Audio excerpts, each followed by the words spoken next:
Hey, I'm Courtney Waterman, your tutor. Lover of anime, manga, and math. And you just tuned into another session of Tutor Me Senpai. Welcome back, everyone. Today we're jumping into a 12th grade topic, finding your basic limits at infinity. However, if you're new to my channel, I put in timecodes in for this video in the description box below, so use that to skip ahead to whatever part of the video you think is most interesting. As always, if you have any questions about what you see today or even your own homework, you can put it in the comment box below or visit my Facebook page at Tutor Me Senpai and tell me all about it there. At the end of this video, I'll be linking my 12th grade playlist, in which I cover a lot more topics, so if you're interested in that, make sure you stay tuned. This video is only going to have 2 parts, so leave a like, smash the subscribe, and let's get started! In my previous video, we covered how to find your basic limits at infinity. However, we went into a lot more detail. It was a very in-depth video in which we covered the long way and the short way. So I wanted to come back and actually give you a shortcut video only in case you didn't need all of that. However, if you feel you want that extra information and you're really curious about the long way of doing this, no worries. You can find that video right up here if you hadn't seen it. But if you're just interested in a shortcut for finding these basic limits at infinity, keep watching. Now, the first thing you're going to need to know is that your rational function for these basic limits will have 3 different ways that they're going to appear. And each of these ways has a different relationship that drives the shortcut that we're going to be talking about today. Now, what relationship am I talking about? Well, I'm going to be talking about the relationship between the highest degree in the denominator versus the highest degree in the numerator. Based on which one has the higher degree, you're going to have a different shortcut which will give you the answer for that type of limit. So you see here, this is going to be one way that your rational function will show up. Here's going to be another, and here's going to be the last way. Notice the subtle differences between each of them. In this first way, we have the same limit as x goes to infinity, so you can kind of ignore that for this explanation here. But notice the function itself. We have ax plus b over here, all over cx squared plus d. The highest degree is going to be in your denominator. There's an x squared there. How about for the second one? We have an ax plus b all over cx plus d. Your highest degree is actually going to be present in both the numerator and the denominator. They're equal in this case, so that's the relationship between them.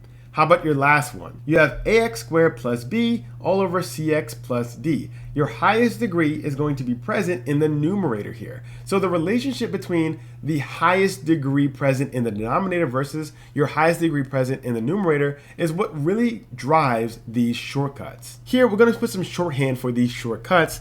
Here we have our highest degree going to be present in the denominator. So I'm going to say d is going to be greater than n. D being your denominator, n being your numerator. The highest degree is going to be present in your denominator. Higher degree greater than your numerator because it's going to have that x squared here. Here we're going to have d equals n because the degree in the denominator is going to be the same as the degree in the numerator. So d is going to equal your n. And here you have your d is going to be less than your n because your numerator has a higher degree than your denominator. These 3 are going to be the relationships that drive these shortcuts. So make sure you understand this is what you're looking for. When you have your rational functions, you're looking for these shortcuts. Does it fall into this category? Does it fall into this category? Or does it fall into this category? If it falls into this category where your degree is going to be higher in your denominator versus your numerator, your answer is actually going to be 0. That's going to be the answer to this question. Your limit goes to 0. So it doesn't even matter what your a, b, c, or d are going to be in your actual function. As long as it has this relationship, your limit goes to 0. And one thing I want you to be aware of is these are going to be general forms for your function. You don't just have 2 terms. You can have more than 2 terms. It doesn't really matter how many terms you have. What matters is the relationship between your highest degree present in both your numerator and your denominator. You're looking at just the highest degree present. That means that you're not even looking at just the first element in either top or bottom because your highest degree may come second, third, fourth, however long your polynomial is. So be sure to tease out that highest degree before you start trying to figure out which relationship you actually have. Okay, so going back to this one. In this case, where you have the degree going to be equal in both the numerator and the denominator, you're going to actually have an answer that's a over c. So if your function looks like this, whereas ax plus b all over cx plus d, your answer, your limit as x goes to infinity, is going to be a over c. The coefficients attached to the x with the highest power in both your top and your bottom, that's what makes your limit. Once again, it's going to be the coefficients attached to the x with the highest degree present. It doesn't matter how many other x values you have, what their coefficients are, you're just looking at the highest degree. Take those coefficients and that's going to be your answer. Lastly, you have this one here. And if your degree is going to be higher in your numerator than your denominator, then you really do not have a limit. It doesn't exist. So you can actually say that this just goes to either plus or minus infinity. You don't have an actual limit like you do here. It's going to be plus or minus infinity, but that's going to be based on the signs of your coefficient here. So whatever that sign is right there in front of that a, then that's going to determine if you're going to go to positive or negative infinity as x goes to infinity. So these are the relationships, and regardless of your function, regardless of what constants you have, coefficients you have, this is going to be the answer to your limit question.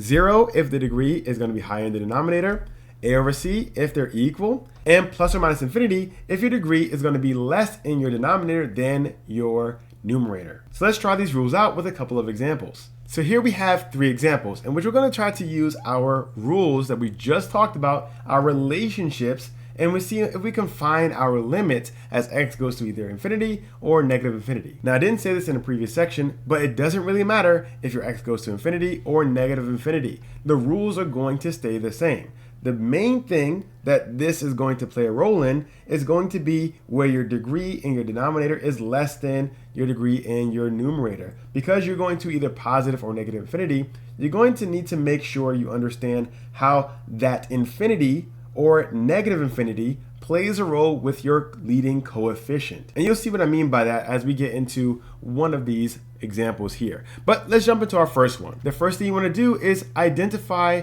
which relationship do you have. Are you going to be this first one, second one, or third one? So we have our highest power where? In the top or the bottom?